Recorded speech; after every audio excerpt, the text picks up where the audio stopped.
All right, welcome to the Planning Commission meeting for Monday, January 13th, 2020. Would you please stand with me for an invocation and a pledge? Dear Lord, thank you for this staff that works hard every week on these plans and keeps us commissioners straight. Thank you for the time and these commissioners volunteering to work, and Lord, please guide us in our decisions tonight. Amen. Pledge allegiance to the flag of the United States of America, to the republic for which it stands, one nation, under God, indivisible, with liberty and justice for all. All right, tonight we have two new commissioners with us, and I'd like to introduce them to you. On my right is Jason Taylor, and on his right is Commissioner Mike Hutchison. Thanks for joining us, guys. Tonight we have nominations for a chair and vice chair. Do I hear a nomination? Mr. Co-Chair, I nominate the existing chair and vice chair. Second? I second. All in favor? Aye. Aye. Nays? Looks like we're on the hook again for another year. Thank you. All right, this is time for our citizen input on non-agenda items. This is an opportunity for the audience members to address the Planning Commission on items not on the agenda. Each person will be given 3 minutes to speak. You are first required to fill out a testimony comment card prior to speaking and hand it to the recording secretary. These forms are available by the sign-in platform. Staff and Planning Commission will make every effort to respond to questions raised during citizen input before tonight's meeting ends, or as quickly as possible thereafter. Those forms are all back there by the podium. If anybody wants to, please go fill one of those out. Is there anybody that wants to speak? If any of you want to speak for or against the next item, you'll need to fill one of those out and hand it in too. We ask for approval of the Planning Commissions for October 28th, 2019 and December 9th, 2019. I move to approve the minutes of the Planning Commission minutes for October 28th, 2019 and December 9th, 2019. Second. All in favor? Aye. Aye. All right, this is a public hearing. Oh, wait a minute, new business. Northwood Estates Subdivision Phase 4 Extension Request, MISC 20-01. This is an extension of an existing plan. Do I have a motion to extend or accept the extension? Chair, I motion to extend. Second? Second. All in favor? Aye. Opposed? Aye. Okay, that passes. This is a public hearing. To testify, please fill out the testimony cards and give the recording secretary. So, a request from Caruso Produce for a site and design review to construct a 90,000 square foot produce distribution facility on 9.59 acre lot located on the north side of the future extension of Southeast Forest Avenue, just south or just east of South Sequoia Parkway. This is a quasi-judicial public hearing. The matter presently before you requires a public hearing. All interested persons in attendance shall be heard on the matter. If you wish to testify on this matter, please fill out a public testimony card and give to the recording secretary. At the appropriate time when your name is called, please step forward to the microphone and state your name, address, and interest in the matter. For longer presentations, proponents and opponents may buy time from one another. In so doing, those either in favor or opposed may allocate their time to a spokesperson who will represent the entire group. You may be limited by time for your presentation. Generally, the applicant will have a total of 15 minutes to speak. The proponents will be given 5 minutes each. The opponents will be given 5 minutes each.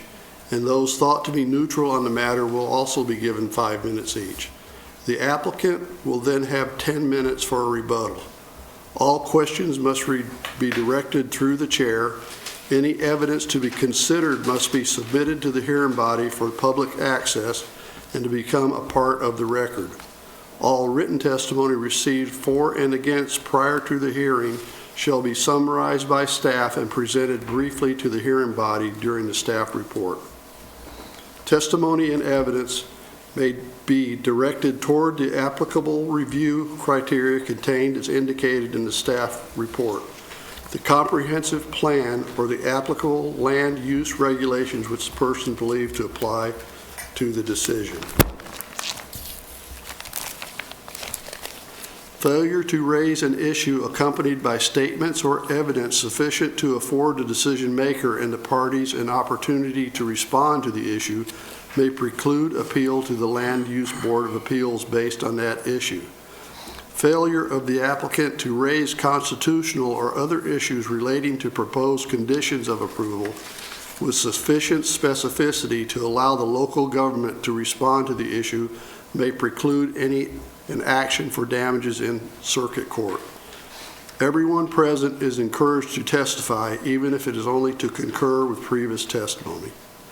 Conflict of interest. At this time, I would ask that any member of the hearing body who has a conflict of interest to please indicate the nature and extent of the conflict and whether you intend to participate in or abstain from hearing the present matter.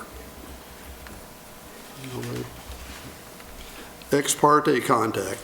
Also, if any member of the hearing body has had any ex parte contact with anyone prior to this hearing, including a visit to the site, please declare the nature and extent of such contact at this time. Mr. Vice Chair, I visited the site this week just to get my bearings. Thank you. Does any member of the audience have any questions for any commissioner regarding conflict of interest or ex parte contact? No? The public hearing will be conducted as follows. The staff report, questions, if any, by the hearing body or staff, then an open public hearing for testimony. Applicant, not more than 15 minutes. Proponents, not more than 5 minutes each. Opponents, not more than 5 minutes each. Neutral, not more than 5 minutes each. Rebuttal by the applicant, not more than 10 minutes. Then we will close the public testimony, and if any questions by the hearing body, they will be discussed then. Discussion and deliberation by the hearing body, no additional testimony unless specifically allowed by the chair. A decision shall be made by the hearing body at the close of the hearing, or the matter will be continued to a date certain in the future. This will be the only notice of that date you will receive. Does anyone have any questions about the procedure outlined for this hearing? No questions. All right, we'll go to the hearing. Brian, or... Okay, good evening, Vice Chair and Commissioners. I'm going to summarize the staff report and go through our findings. So this slide is just a reminder that we reviewed this project based on the applicable criteria in the municipal code. So the existing conditions of this site, it's in our industrial park on the eastern part of town. It's got existing agricultural uses. It's a 9.5 acre lot that was recently partitioned from a larger parent lot. And it's zoned for industrial land, and it's within our industrial area overlay zone. Here you can see the surrounding context of the site. To the north is Canby Excavating and the under construction Columbia Distributing Facility. Generally around it is a mix of vacant land, agriculture, and industrial uses. You can see on the southern edge of the project site is the future alignment of Southeast 4th Avenue, which will eventually connect Sequoia with Malino Road. And then we have the symbol showing no access to Sequoia Road, just as a reminder that the city currently doesn't have enough right-of-way to fully improve the road going westward to Sequoia. So when we get into conditions and analysis of the project, keep in mind that no traffic at this time will be going that direction. So as I mentioned, this parcel of land that's proposed for the proposed project was currently partitioned just slightly in advance of the project itself. So this was approved in December, and you can see that the project site for the Caruso Produce project is the western 2/3 of the larger parent site. The remainder will be retained by the property owner. So the proposed facility is a approximately 95,000 square foot produce distribution facility. It would allow Caruso Produce to relocate the entirety of their operations to Canby from elsewhere. And it would include cooler storage, conditioned warehouse area, and loading docks around the perimeter, and then accessory office space that would facilitate operations of the warehouse. It would operate 24 hours a day with 3 shifts with approximately 70 employees, and it has 30 loading berths and 96 parking spaces. And this is the proposed site plan for the project. So the upper northwest corner you can see is the curve of Walnut Street, and this is where the proposed project would, for the interim, be accessed by normal vehicles and trucks. You can see that the western side is employee parking, and then the other 3 sides are dominated by the circulation of truck traffic and loading berths. Based on the pre-app meeting with the city and related agencies and the applicant, we've relocated the office to front the eventual alignment of Southeast 4th Avenue because our code encourages main entrances of any facility to face the public street. So even though 4th is not built right now, in the long run, it will be a through street, and we wanted the facility to face that direction. This is a perspective drawing. So 4th Avenue is along the bottom. So as part of our staff report, we reviewed the criteria that is in the municipal code. This includes the code sections having to do with the zoning and for the processes that go with a site and design review. So that we have lots of findings in the staff report, but just to summarize them, overall our zoning anticipates this kind of facility in our industrial park. That's what the zone was intended for. The project design overall is consistent with the development standards that are in the code. It's under the max height. Like I said before, the main entrance faces a future public street. The parking does conform with the number of spaces that are required based on the office and warehouse uses that would be in the project. You'll notice on the site plan there is bicycle parking shown, and this will have to be relocated. It's currently in the far southwestern corner, and based on our code, it would have to be relocated near the entrance, but we've included a condition of approval that addresses that. Traffic-wise, the traffic study analyzed the anticipated traffic that would be generated by the proposed project. This is anticipated to be around 185 trips per day. But that's spread throughout the day, and during peak hour times, it would only be 19 to 20 trips, which is the reason why it's not triggering our area intersections around that area to be at unacceptable levels of service, because there's so few during those peak times.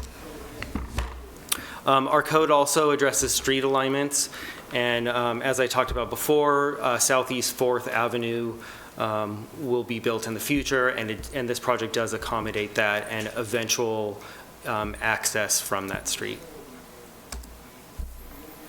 So the conditions of approval listed in our staff report include many standard conditions of approval that any similar project would have. And then there's some that directly address the particulars of this site, and most of them address the street improvements that would have to be done to surrounding streets. So conditions of approval 4, 5, 6, and 8 all have to do with 4th Avenue.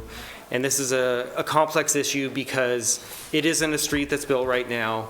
And we have taken into account the fact that it will not go westward even if this project is built. There's also projects nearby that will be built that will also be building portions of Southeast 4th Avenue. So our conditions take all of that into mind about timing and the scale of the improvements to 4th Avenue. There's also restrictions on access and circulation, and that's just where the trucks will go and where the other vehicles will go. And then after the staff report was released, we received additional comments and conditions of approval from the city engineer and Clackamas County, and those have to do, again, with street improvements both on 4th, and the county has also requested that street improvements be done on Malino Avenue as well as off-site improvements. And you'll see that those are listed in the staff report and the supplemental memo that was mailed out last week and uploaded along with the staff report. So we received 9 comment letters on this project. 3 were from agencies. The 2 I've already mentioned that were addressed in the supplemental memo. Canby Fire gave us some comments just about complying with existing code. We received 6 public comments. The first few were basically general support for the project. The last couple had some concerns about traffic on rural roads and the timing of improvements respective to when development comes in. We also saw concerns about water quality and water supplies and overall just road capacity in the area. So based on the project details and consistency with our code and the conditions of approval that we've identified, planning staff recommend that the Planning Commission approve application DR 1902. Any questions for staff? Commissioners? Mr. Mills? Yeah, mostly looking for some clarification. As I read through the document, there were several places where tract identifications were given, track C versus track D, and it's never clear to me what was track C, and I have to make an assumption about what is track C and what is track D. I didn't find it on any of the drawings. I wasn't sure what they were referring to, but it's referred to multiple times, so. In which document? It's, let me find the page for you here.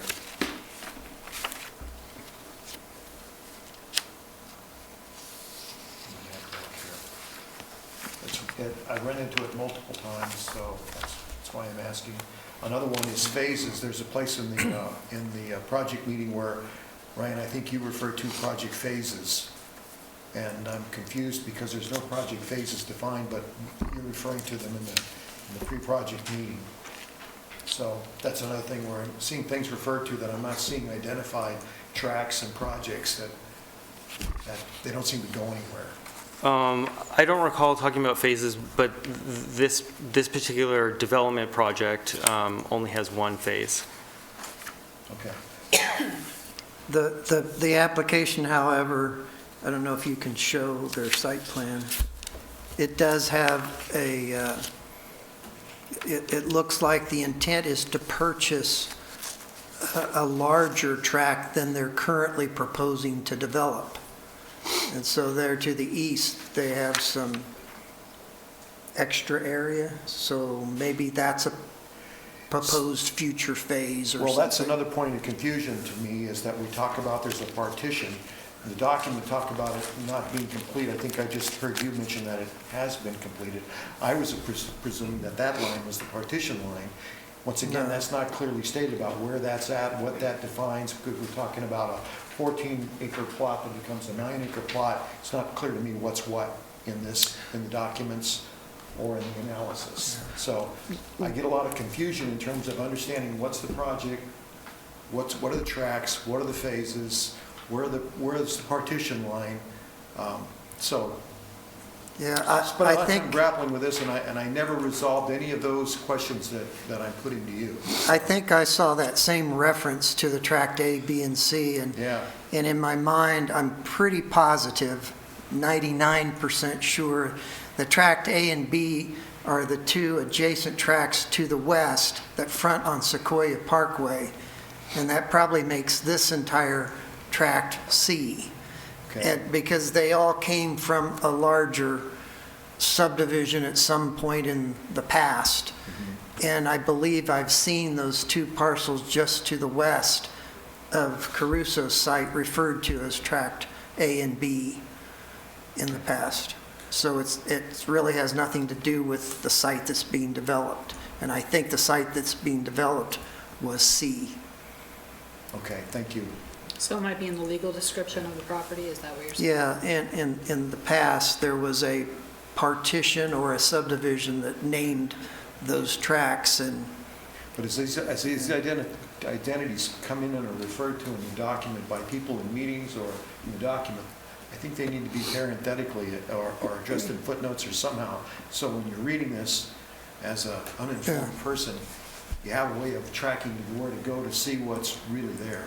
Well, I don't believe the staff report for this particular document mentions the tracks A, B, C, and D. Oh, it does. But, okay, but I do know that in the partition pre-application meeting, there was talk of those, but I guess we didn't talk about it in this particular presentation because the partition was sort of its own process, and in this particular Yeah. case for this project, those other tracks aren't I've relevant. got tracks mentioned on page 90 of 100. Thank you, Derek. I've got tracks mentioned on page 90 of 100 is one place. And I don't want to belabor this, I think I get the gist of what the project's doing, but I spent a lot of time trying to figure out what's happening. And I don't want to belabor too many more questions. I've got a few more, but I'll throw one more out. It was never really clear to me, and maybe I was trying to understand what traffic would be like at the property prior to Southeast 4th being put in place, which I presume means everything's coming into the driveway off Walnut. I have a little bit of a concern about how traffic flows on the property, because there's some pedestrian and traffic concerns where they didn't score, and we're saying, oh, that's okay, because it's not practical to build a raised walkway, and I'm not sure I agree with that. And because it's not practical because of damage by trucks, but then we're saying trucks aren't going to go through there. So I'm also confused by what was stated there and what the conclusions are there. I'm not comfortable with where that was left. I'll stop there for now. Well, that particular part of the staff report was, I'm not sure if you can see my mouse on the screen. I know you can't see it at home, but in Right there, in the yeah. southwest portion of the site, this is where the pedestrian path, it's the only path from the street to the main entrance of the facility where it has to cross a drive aisle.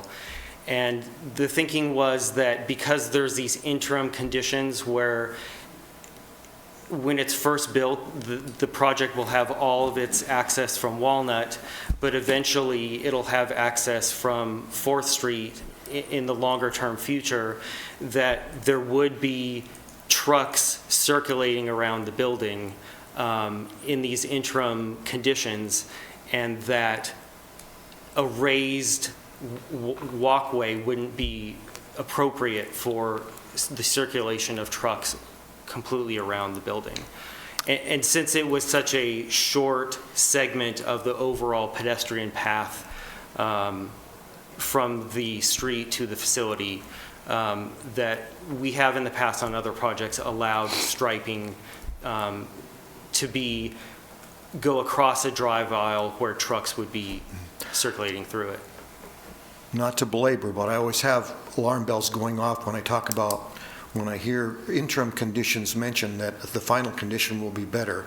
My experience is very often the interim conditions last quite a long time. And I view that as a safety issue. I see employees going in and out there multiple times, traffic going through all hours of the day and night, people walking from between parked cars across the walkway, across the driveway at various points. No walkway at the nose end of the parking spaces for people to get down to that crosswalk. I have a lot of discomfort with what we've agreed to. And I'm dominating the conversation, so I'm going to stop now and we'll go on.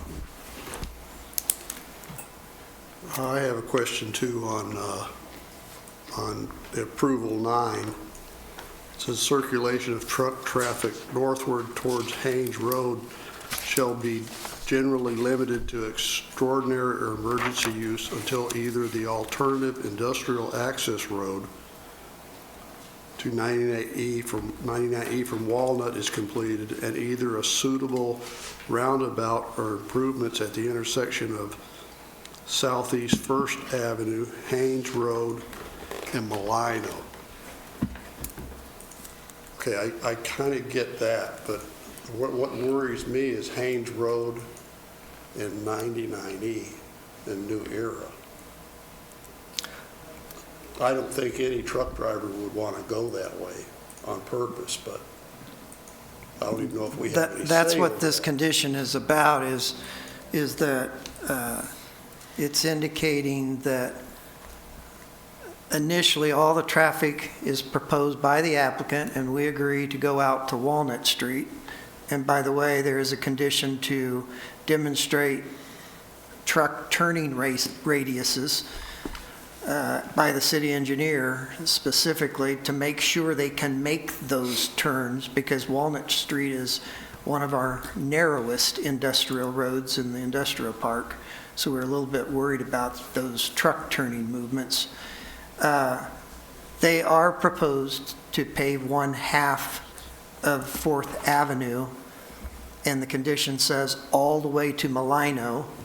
That's going to be a half of a collector street, which is 25 feet wide, that technically, by fire marshal, et cetera, and practically, two trucks could actually pass in that 25-foot.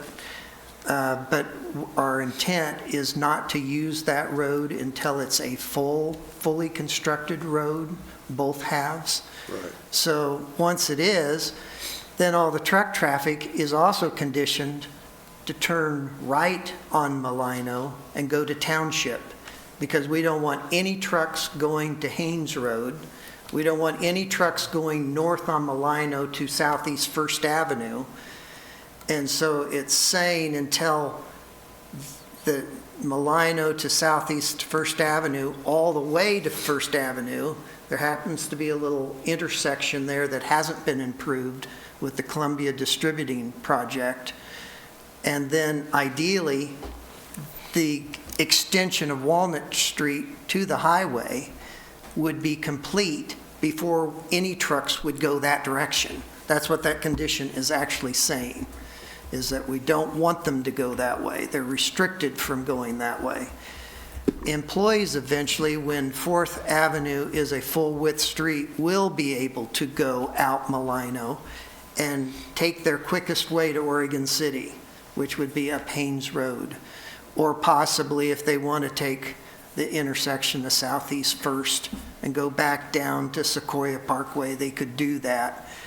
I doubt that most employees would do that. They'd probably find another route if they were heading towards Aurora or somewhere.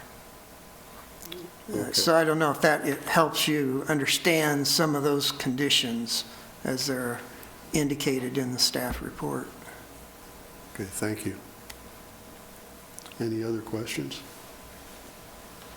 I've got just one question, just so I know. You said there was issues getting the right of way over to Sequoia on 4th. Is that just because there's a owner that doesn't want to give it? Yeah, and I don't know whether you had a slide that actually shows the tax lots or not, but there's a property owner. I don't think they currently live on the house that's on the property there, but it's a rather long property there from the intersection of Sequoia and 4th Avenue on eastward, about 2/3 of the way down on the subject Caruso property there, that will not have the south half of the right-of-way dedicated yet. And so that property has been approached many, many times to give us some of that right-of-way, but there is some structures, part of the house, garage or something, that would actually, the road would be right on their front step if it was to be constructed. And so until they plan to sell or redevelop the property, they don't seem to be interested at the current time in offering up the property to the city. We've asked even recently for that to happen. I think he was the owner of that parcel, wrote one of the letters to the That's staff. right, that's right. And he did not object to I the think project. I think but it's a lady, Jean Rover, my understanding. it sounded like they were leasing that to Yeah. somebody or renting it. So right now, there's a condition that that's going to be an emergency access for fire only until we're able to secure more right-of-way. And we just don't feel like it's a safe, especially with truck traffic, to be going through that way. That's all I had. All right, we'd like to hear from, if there are no other questions, we'll hear from the applicant.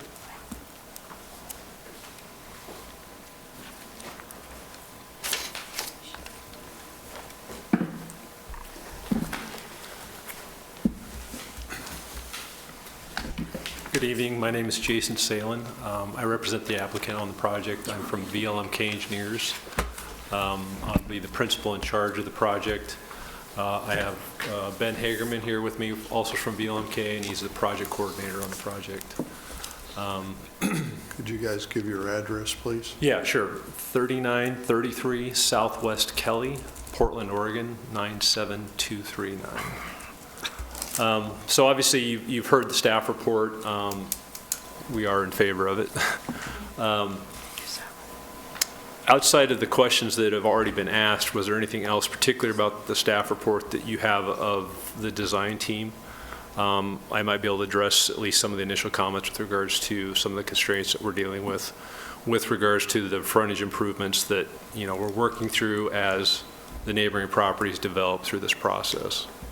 Obviously, there were some constraints with regards to access because of the 4th Avenue improvements, only requiring a half street. I will say that there's other projects in the current docket that will allow for additional improvements along 4th Avenue to help ease some of the constraints for this site. Mr. Mills? Since you asked, what do you see for timing for the half-street improvement? Is that going to happen? Well, the next application for the parcel to the southeast is on the 27th, which will come before you guys on the 27th. And that application would require additional half-street improvements on the eastern south half of 4th Avenue. So I'm interpreting that to mean that you're not planning on going ahead unilaterally. Well, ideally, yeah, both projects would likely run concurrently, assuming everything moves forward and is well received by the planning department. And so, for instance, the southeast driveway of the Caruso project would align with one of the driveways of the project to the south. So there would be a full half street or a full street improvement from that driveway to the east to Malino. Yeah. Any other questions? No, that's good, thank you. And then, I guess if I could add one more item, I know you had some comments with regards to the raised walkway across the drive aisle. So one of the requirements or conditions with that is that we provide a second pedestrian access to Walnut as well, due to the lack of the raised walk along the driveway. So there'll be multiple access points for pedestrians and people to walk along those areas to gain access to the site.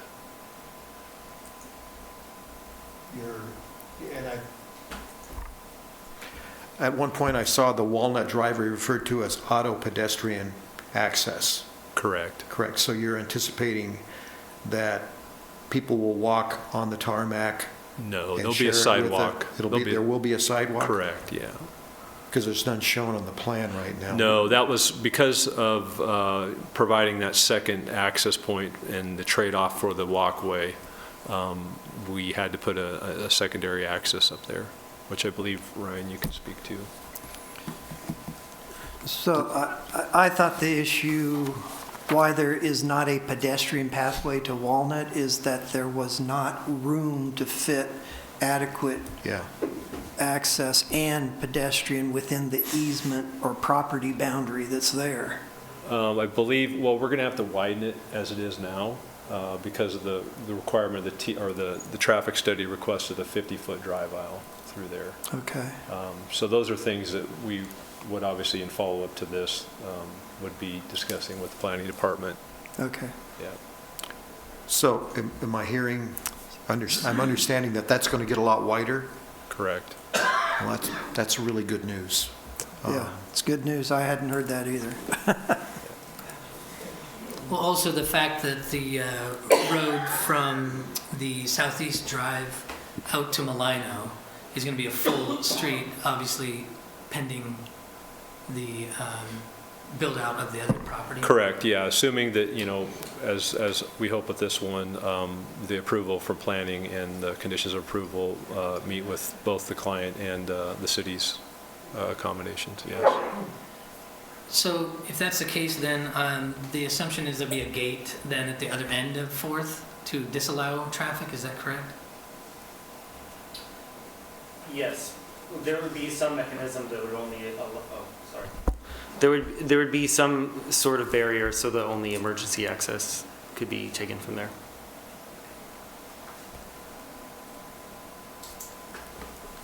Anybody else? Okay, I think that's all the questions we have for you. Thank you. Thank you for your time.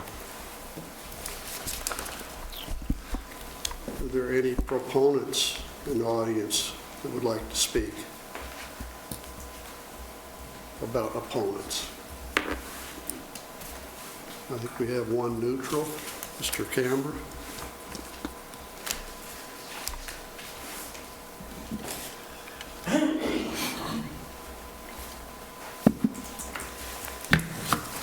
My name is Bob Canberra. I live at 1338 North Maple here in Canby. I have just two concerns to express to the group. One is, as you probably know, my continued concern about traffic studies. These numbers raise concern that they present to us. This company will have 70-something employees over 3 shifts. That makes for roughly 22 people per shift, maybe so. And they're telling me the peak hour drives and the take-home is only going to be 19 to 20 vehicles. I mean, just by sheer numbers, that doesn't make sense. I mean, you're going to have more employees going in and out of that building than their peak hour and rush hour traffic. Even given that they may be off-center starting times, they're overlapping doing peak hours. And that's given that they're not going to have any business doing those peak hours, trucks leaving and things like that. The reason why I make those kinds of indicators is those peak hour hours that this traffic study is making note of affects, impacts where those types of things are going to hit intersections. If you're looking at what you have just talked about, one of the routes that they will ultimately consider is going down township, up Malino, down township. township is a very busy, running past a middle school and into a very small neighborhood, and eventually hitting South Ivy. I'm not too sure where they're planning to take trucks and exit from going down township, but it's concerning that that's one of the main routes. I'd like to just let you know that from a person who deals with traffic, township is becoming one of the real concerning streets here in Canby. And if you're planning to direct heavier traffic from industrial area down that type of roadway, further considerations by the city is going to have to do to be upgrade some of the safety features of that street. Thank you. Thank you. Oh, do you have any questions? Anybody have a question? No, thanks, Bob. Thank you. Would the applicant like to make any rebuttal to that?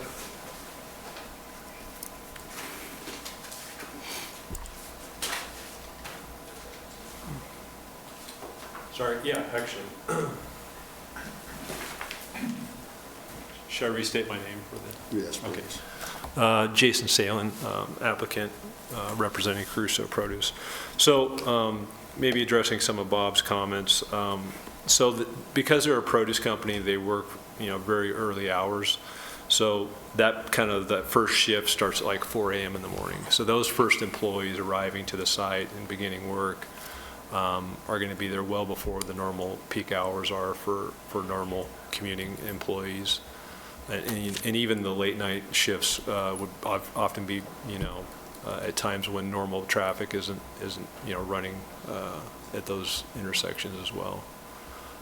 I can only say that, from the staff report, that they've given a certain direction about where they'd like the traffic to flow from during normal operating hours, which would be the Walnut Street access to Sequoia out to the 99 intersection to the northwest. And then employees can be coming from anywhere depending on where their homes are from. So that was my only comment in regards to the question. And obviously we rely upon the engineers who do the traffic studies for the city to make sure those assessments are done properly. But in the interim, with a lot of these streets still kind of coming to fruition, there'll be some intermittent times where the traffic is, going to be different than it would be during final build out of all these properties. So there will be no truck traffic down township? It'll just be like employees or?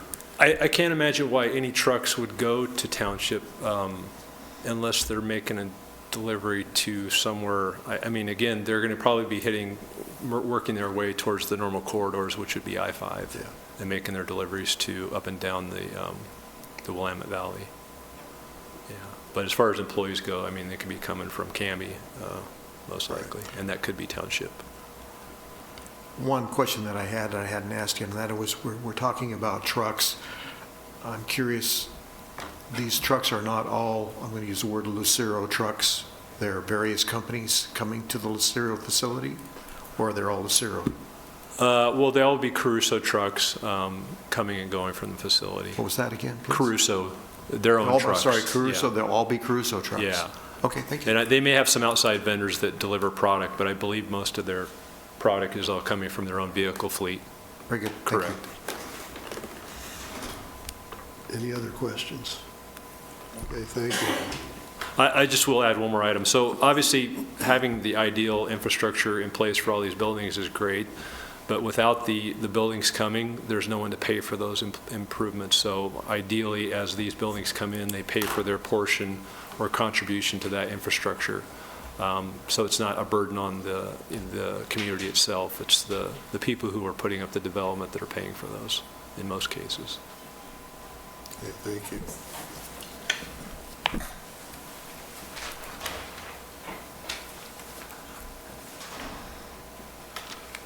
Kathy Polly, Pro.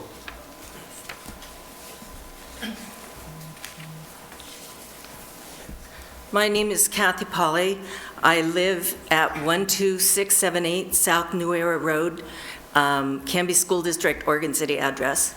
I own the two lots between Sequoia and the lot that we're talking about. I believe that those are probably the ones that were listed as A and B. And originally, they made an offer on my land, and then we didn't go through with it. And my particular thought about the use of township is that currently, if you were to go out the proposed 4th Avenue onto Malino Road, you would not be able to get under the railroad overpass with any of those semis. So Sequoia was actually built to come out to township so that any trucks going towards Malala could go out to township and turn left, not through the heavily populated area, just to bypass that railroad overpass. Good point, thank you.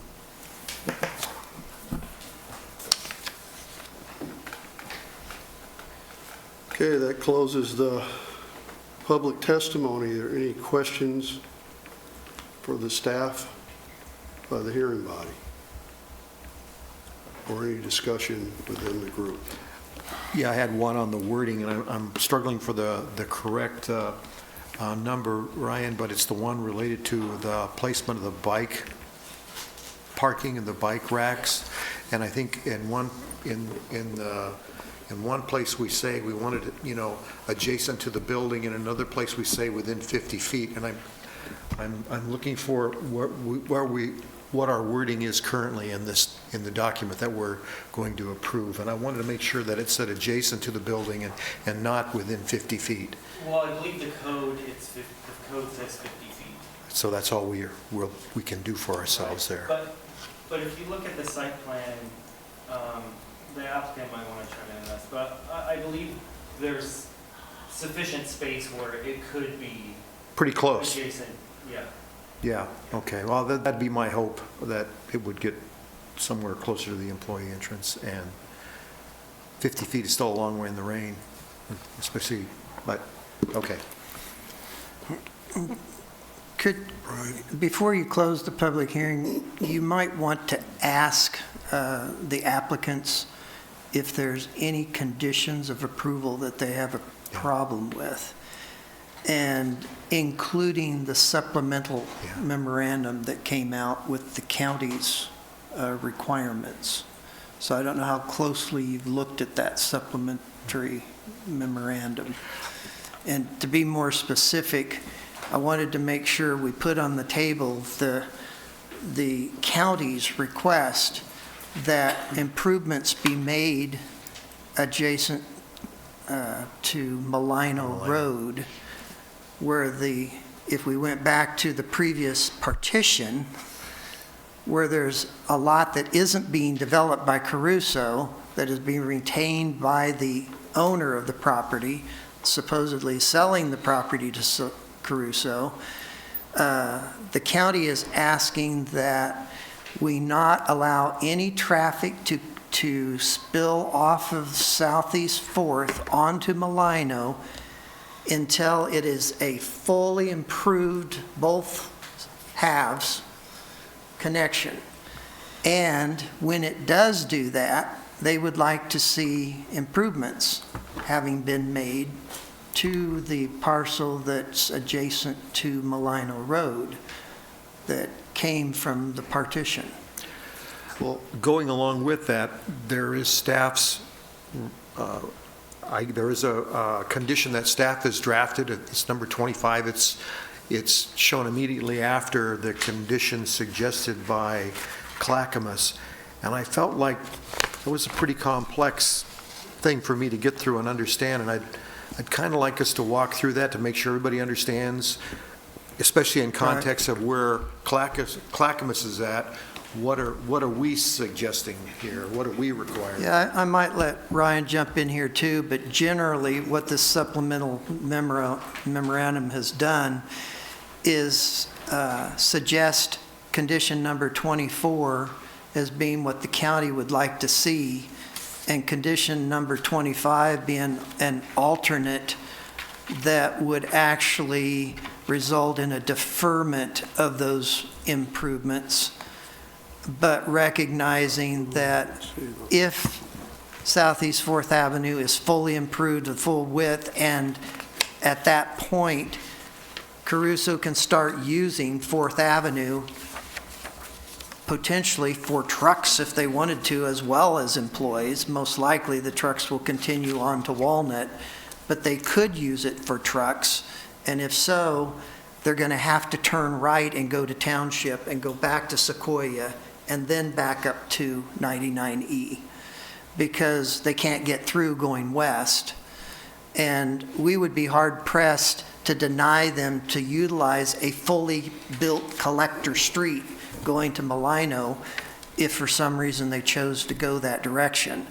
But we're having conditions that say they can't go to Haynes Road, they can't go on north on Malino, but they could still turn right and go down to Township if they chose to do that. We're hoping that they'll continue to use the Walnut Street route. But the main issue is staff has not made a recommendation with regards to requiring improvements along the not applicable parcel that's adjacent. We had, during the partition, deferred those improvements until that property redevelops. The county wants it improved now, and they're indicating that they might block access to Malino Road, at least until it's a full width. That might be right away that it gets built. How far down does it need to be full width? Is there any stipulation on that? No, just where it connects into Malino Road. Once it, I mean, from Malino Road in towards the project that we're talking about. yeah, they don't say any distance. They didn't stipulate the entire No. length of 4th Avenue? They didn't. Because obviously on the conditions that, that they are talking about, actually applying for the other partition to be constructed, that is where then the full length of the road could potentially be built out. But we're kind of going on a what if at this point.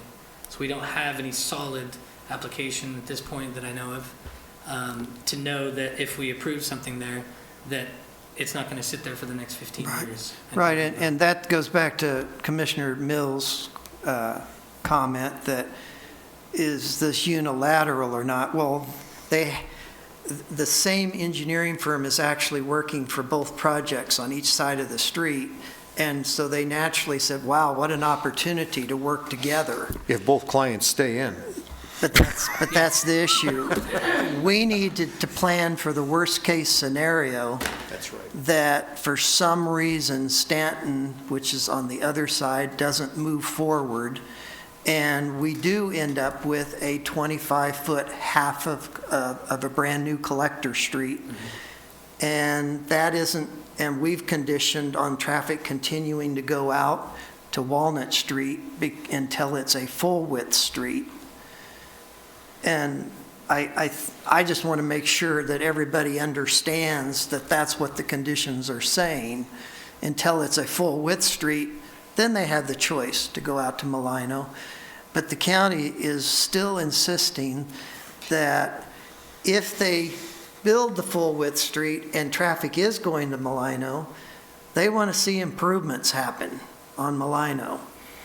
And that's their concern, because we're not controlling car traffic that could turn left and go north on Malino. And most of them would head out Haynes Road probably. Because of that extra traffic from a rather large development and potentially another one on the other side of the street, they want to see some improvements on the county road that's under their jurisdiction. And it is fairly standard practice when you do a partition that you do street improvements along all frontages on all parcels that are part of your partition. We deferred that when we approved the partition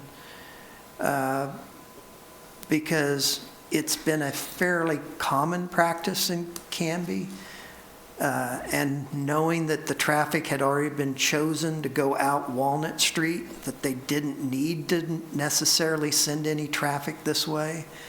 And so we thought the nexus there was kind of slim for requiring the improvements.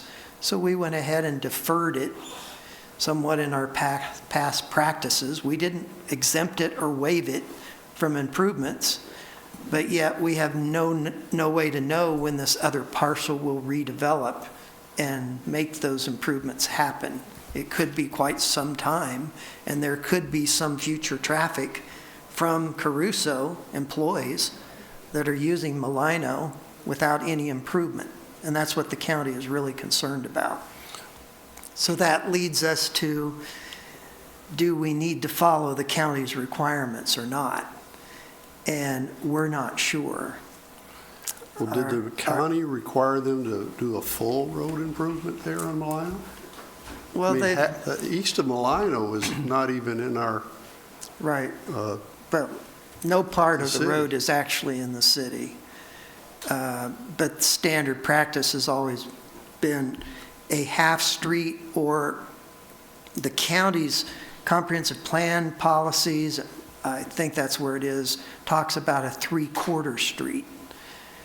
So they can be positive that traffic can go both ways on what gets built until the property on the other side of a street develops and finishes the other quarter of the street. That's what their policies say.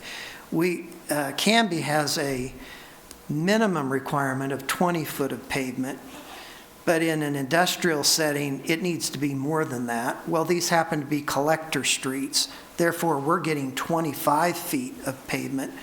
Technically, that's wide enough for 2 trucks to pass.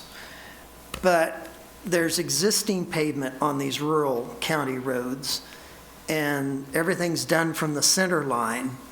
Therefore, one wheel's going to be on the new half street and the other wheel's going to be on the old rural road. And so it's not the ideal situation. But we just don't, that's part of the, I guess that's part of the issue we all wrestle with. Yeah. This is the part that didn't really make sense to me about how this was going to unfold based on the existence of a half street only. And I appreciate that they're hoping and expecting that the other project is going to go through and the problem will disappear.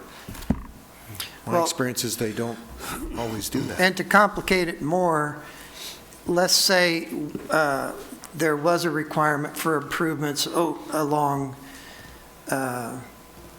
the non-developing parcel that split from Caruso's site along Malino. The next parcel up, Canby excavating, would not be improved. Then you'd have a gap before you get to the recently improved half street for the Columbia Distributing. So it doesn't seem like that improvement at this time would really be that much of a benefit until Canby excavating also goes in for redevelopment, so that you have a semblance of a continuity there. But it is still a half street. Currently, Columbia Distributing has been restricted to only emergency truck route use on Malino. And that was one of the reasons. It's just a half street, but it's also because they can't get there without going through an intersection that was not improved. But I just wanted to make sure that this issue was known as you deliberate, close the public hearing and deliberate, because we didn't really make a recommendation here on which of these 2 conditions. We didn't really expect you to, in the supplemental memo, adopt both condition 24 and 25, but to choose. so we could approve this without adopting those 2 conditions? What would happen What if would they did happen with the that? county? They're threatening to Yeah, not let them build. If you did not improve either of these, then there would not be a requirement for actual construction of improvements along the Malino frontage of the partition, or in conjunction with approval of this site plan. Because we deferred the improvement with the partition, and it's already been approved. It's not implemented yet. They have 2 years to implement it by filing the partition plat of record. So it's probably too late to assign that requirement to the partition, but you could potentially try to do that with this development. Okay. We did make paving 4th Avenue half-street improvement. We conditioned that to go all the way to Malino. Therefore, they're making some of the improvement that this other parcel would normally do on their own. And that was to try to balance the improvements that would be needed between 4th and Malino by making them go the full distance and recognizing that some of their employees eventually would want to be able to take that route out to Haines and go to Oregon City. With the exception of if the county follows through with what they were talking about, they may not even allow access to the road, correct? Yeah, and I'm not quite sure how that would actually function, because if 4th Avenue truly got improved to a full width, I don't think they're going to be able to put up a barricade and Well, I'm not not talking let about full width, traffic. I'm talking about if it was just half width. Yeah, and we have a condition right now that we don't want them using that as a half width either. Commissioner Trundy? Yes, I'd like to ask the applicant, because obviously it's come up in very recent days.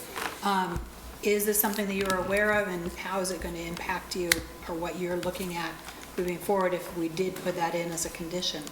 Is that something that you see as being an issue? Is it something that you think between the different properties that are being developed there, it seems that you have fingers in a couple of pies there, that it could all work out, or do you have any comments that you want to make about it? Yeah, I can. Let me just defer to Bruce.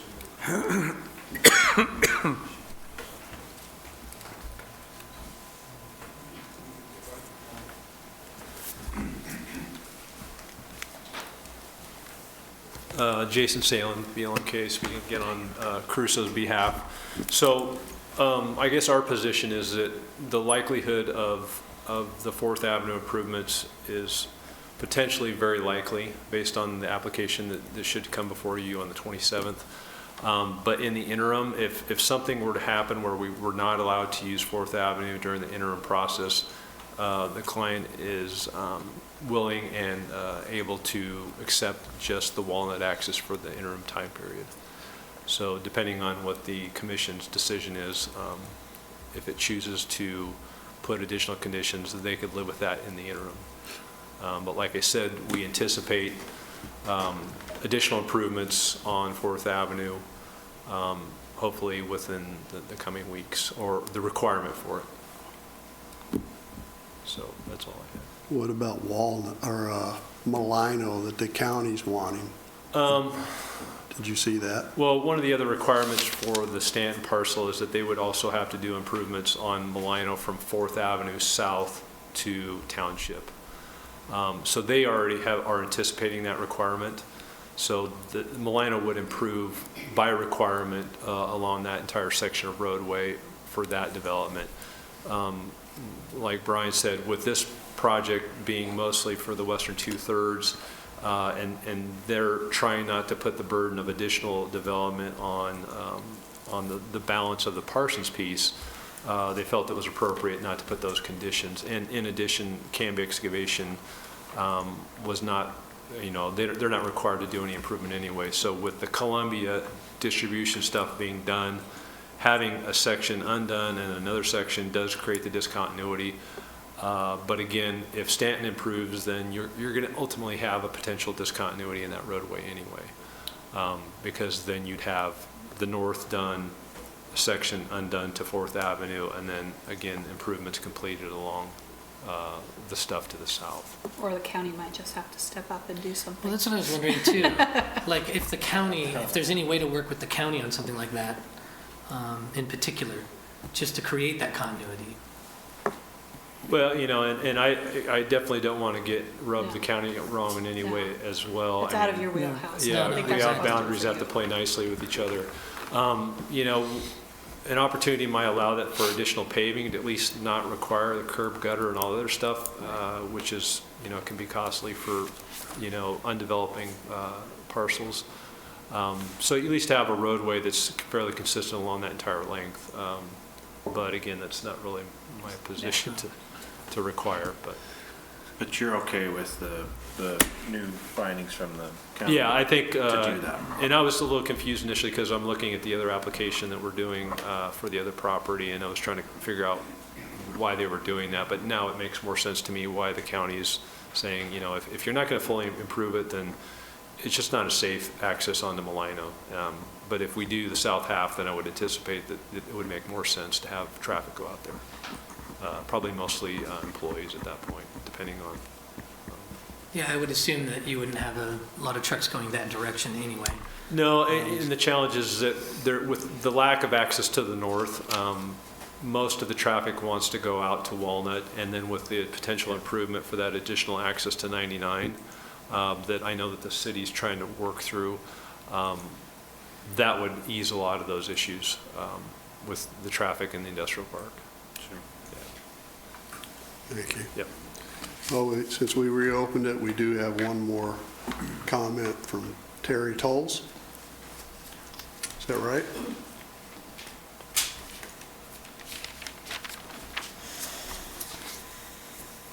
My name is Terry Tolles, 1303 Dannerbeck Lane, Woodburn. I represent, actually, both parties in this. I'm a real estate broker.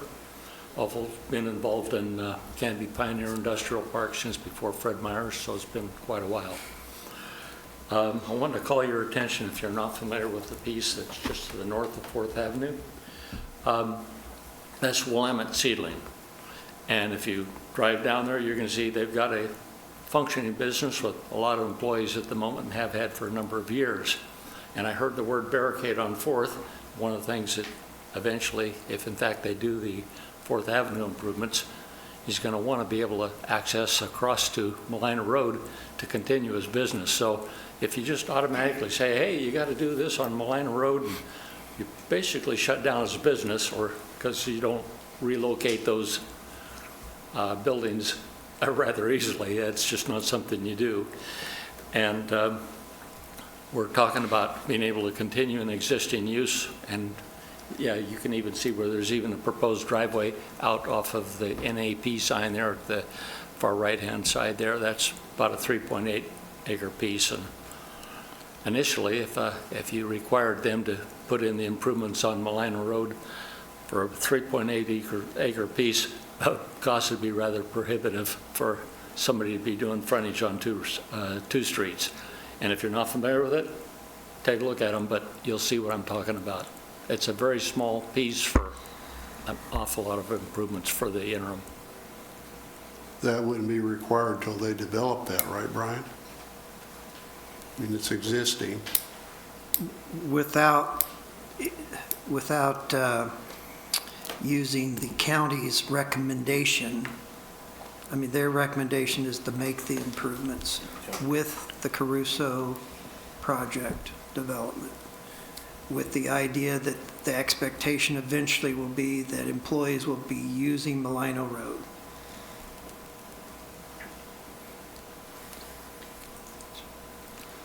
Okay, thank you.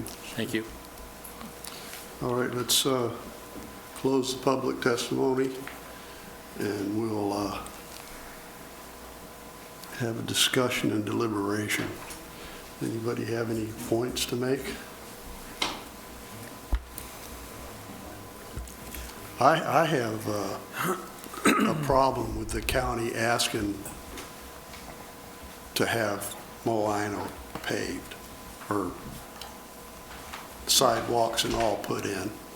I mean, it's been our standard practice to, when a developer builds out, he takes care of the street frontage. The Seedling Company, you guys purchased that property and partitioned it, right? Or have you purchased the Seedling property Which property? to the east of you? No, that will still be owned by the original Yeah. Parsons. I can answer that if you like. Yeah, that's owned by the original. It's owned by the Parsons family, and the partition has been approved. Yeah, so I just don't know how the county can make these guys pave that section, or the Parsons family. If we approve it without those two supplemental conditions, that's my suggestion. I don't know what that'll do to the county. I don't know if they'll come back on these guys or not, but I don't think it's right. Well, the danger, of course, is that they may barricade the road, and it would be a useless road coming in on 4th. Well, who's going to barricade it? The city? The county?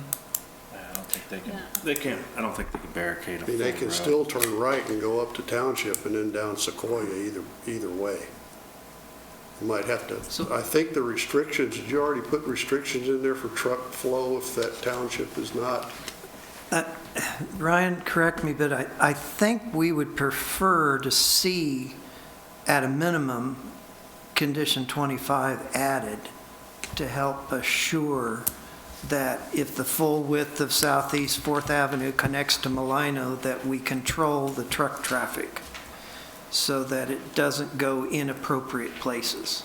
25 So it's- deals with, sorry, Drew.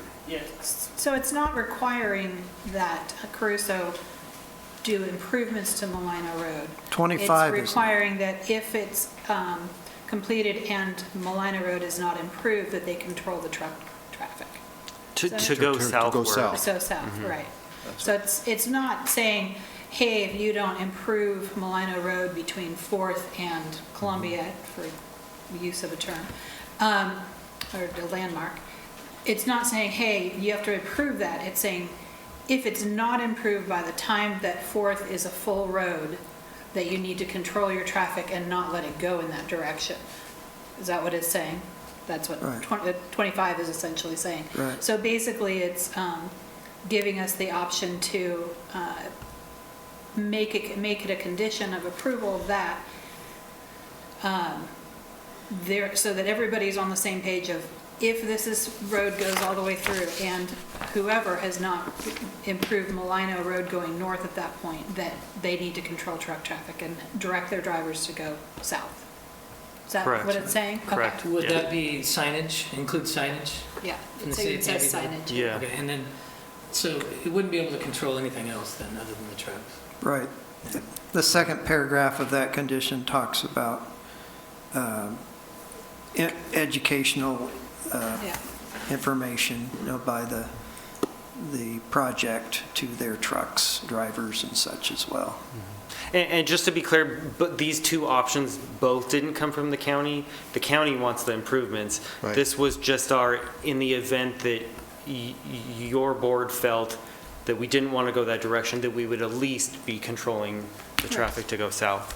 You're addressing their request without making them do the improvements. Right. We're trying to do what we can to work with the county with Right. the option to not actually go so far as to require the improvement now. The county just feels like when development goes in is when the improvements ought to be made, and that's certainly true if the majority of the traffic is going to go on that road. But in this case, it clearly is going out Walnut. I guess, having been involved in, I'll say, seams between counties and cities before, my previous experience was that seam became a black hole of non-maintained rutted road that nobody liked and was becoming unsafe. And I don't know what the state of cooperation is on this road going to be going forward with Clackamas, but I don't see 25 as meeting Clackamas halfway. I see it kind of saying, no, we're not going to do that, we're only going to do this, and it's the best we can do. And I understand that position, but I guess my concern is that over time, you're going to end up in a position where this road's not going to be what anybody wants. Correct, because you would be waiting until the Parsons parcel left over would redevelop and then build those improvements on Malino. And until, Clackamas could elect to not put normal maintenance or previous, if they see the road's not being improved by us, by our half, then they may choose to say, well, you're not going to do your half, we're not doing our half. Right. And I've been in those situations where exactly that happened. So I think the risk is, if you don't include 24, apologies to the developer and the cost, I think that's where you're going to end up, is you're not going to have a road that's being properly maintained. And granted, we're saying there's not going to be truck traffic on it, only local and emergency, so it'll probably last a good long time, but that's what could happen, I fear. Well, I think we have some public testimony that would support your idea and position there too, that's on the record. Yeah, I'm a proponent of the road improvement because we probably should have done it when we did the partition. Now we don't have a chance to do it, other than the requirement from the county here in this. We don't do it, it won't get done, and you will have problems if the other side decides to, and you get the full road, and now you've got truck traffic on there. You're going to have a big section that's not upgraded. I get the little section where Canby Utility is, and that's more manageable than this big section. My question, though, is at what point would trucks use Malino Road going north? Well, when they do the improvement, they've got to do the intersection improvement, but when they do the cut through to 99, that becomes another route possibly that they could go across and get over to there. Oh, is there another road then that's going to be splitting off from somewhere? Yeah, there's a section, it's Walnut, and where the Columbia Distributing, they're planning on trying to get a road all the way to 99 to take care of all the truck traffic from. Oh, no, I these get that, larger but what I'm facilities. saying, Malino North all the way up to Haynes. Haynes Road, Yeah. they couldn't possibly really go up Malino, take a left at that crazy intersection, not a truck, is what I'm saying, to get over then to that Walnut extension that goes to 99, right? I mean, that'd be kind of a crazy way to go for a truck. I think if I'm a truck driver, I'm going to want to take the Walnut exit, get on Sequoia, and go north as quickly as possible. That's what I'm going to want to do. That's what I'm thinking too, and that's why Yeah. I'm saying the Malino Road ends up being kind of like this. I mean, it looks really nice. I have driven by the Columbia area over there, and it's wide and all that kind of stuff. But again, when you get up to that intersection at Haynes, it becomes this horrible place for a truck to be. But the thing is that the client is calling that a temporary, and and we're going to be putting truck traffic through an employee parking zone And I feel it's not a good situation to put your employees in to have them crossing truck traffic. And I said interim, I guess I could say temporarily, okay, but how interim is interim if that's not going to get done ever? Yeah, you're right. So waiting until the 27th, I think it is, to know what even is going to happen as far as the application process and the approval and the time that might take leads us to a position where it's like, okay, is this really going to happen? Of course, then we have whatever amount of time that's going to take. so just to be clear, I'm not talking about the stuff that is south. Correct. Talking about the north section here. Right. Okay. If we don't approve that now, as far as the counties, and that's where the county's going, if that doesn't approve now, it will never get done, ever, because there's another business there. So what my point is as far as traffic in general from a road perspective, we need to be looking at what the future is, and so I don't think it's good for, at least not for my opinion, good for me to be approving that without that improvement, because this is one of the last chances to get that On the improvement line. done. I think I agree You're with talking about on Malino? I Yeah. agree. So the expense of that then I mean, this isn't something that we have right now, but that expense is going to go on to the parcel of the people that own that parcel currently. The county right now is asking to get that improved as part of this. Oh, as a part of the cruiser? As part part of of the this, so we're talking about burdening. Yeah. Yeah, and Cruiser's already paving the part that's to the east. Fourth Avenue. Right, the on Fourth, like a section that it isn't at their frontage. So I think to put that additional burden Yeah. on them to do Malino doesn't seem equitable. Doesn't seem equitable. Doesn't seem equitable. I agree. So we got a conundrum here. Guess we can go two ways on this. Like, I'm going to make a motion. And we'll vote on it.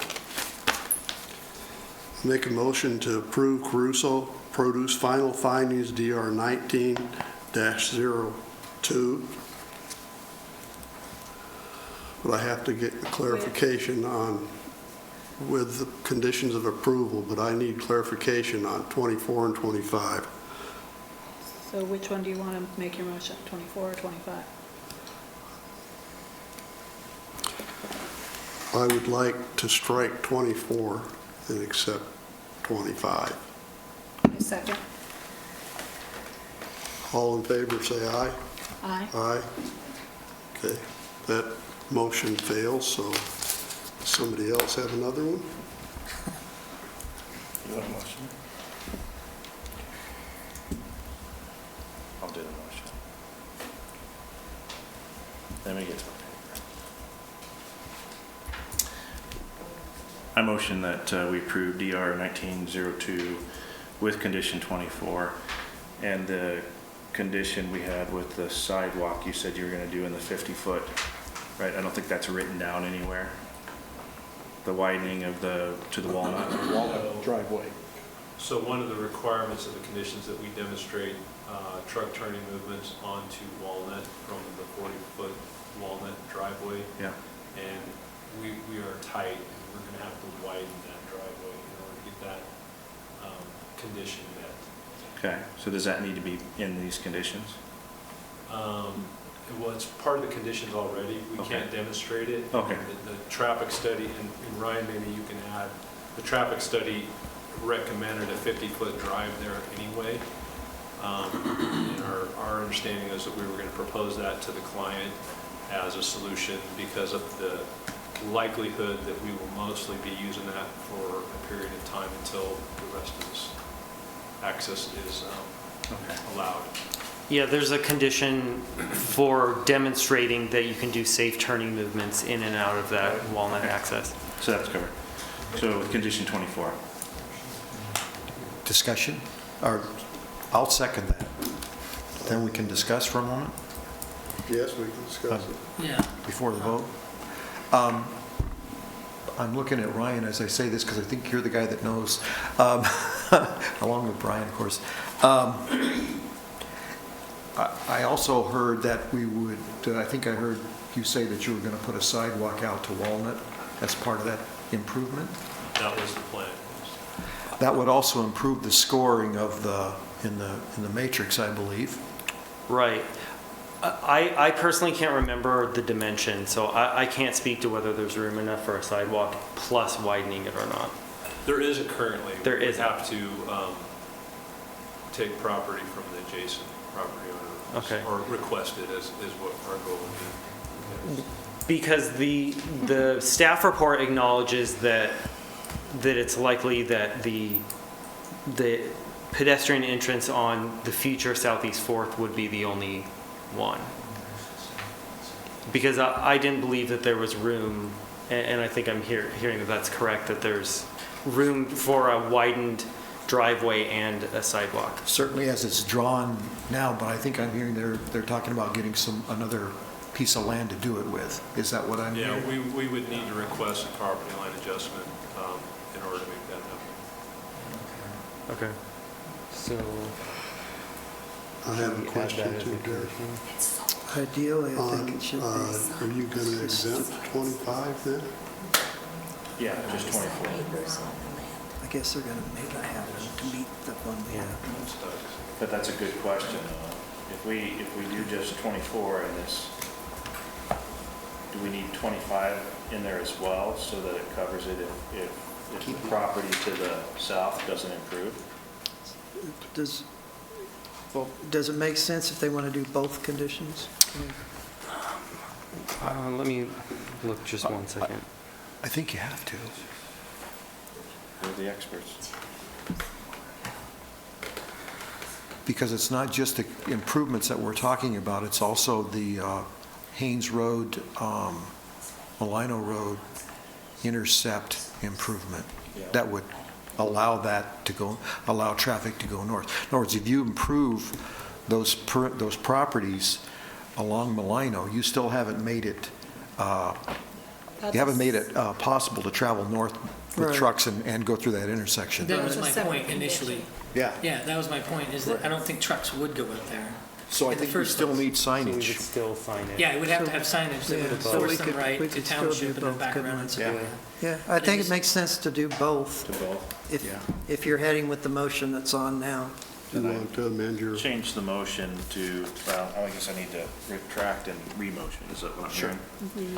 So I retract the motion DR 1902 to include the condition number 24, and I re-motion for DR 1902 to include 24 and 25.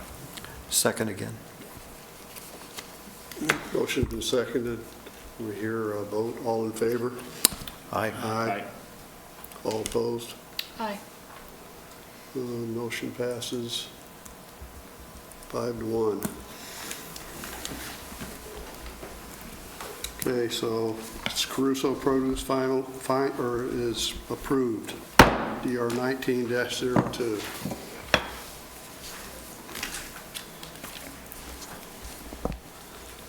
Okay, now we've got to approve the final decisions, versions of previous decision, no public testimony. Okay, do I hear a motion to approve the final decisions, Caruso Produce, DR 19-02? Mr. Vice Chair, I move to approve DR 1902 for final decision. Second. And that would be amended with the two conditions that you just approved verbally in the written findings as well, because it doesn't represent those right now. Yeah, the additional. With the addition of 24 and 25. All right. You all in favor? Aye. Aye. Opposed? Final findings are passed. Okay, are there any items of interest from the planning staff?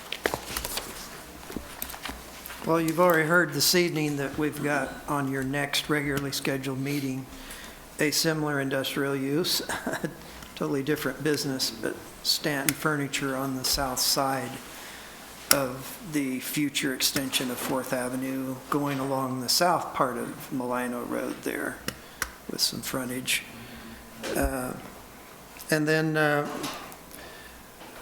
during the orientation session with our two new planning commissioners,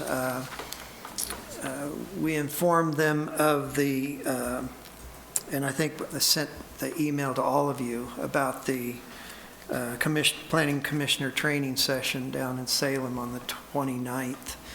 And Jeff Mills had indicated that he was interested in going, and so Lainey has indicated she's going to sign up the two new guys and Jeff and pay for their registration, and then we'll let you guys find your way down there on your own.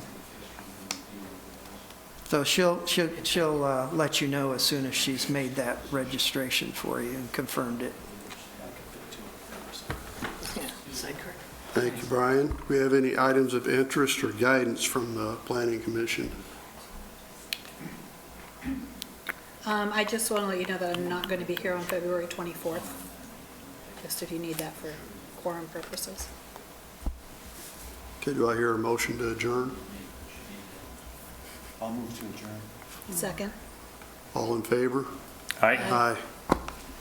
Meeting is adjourned. He's just like-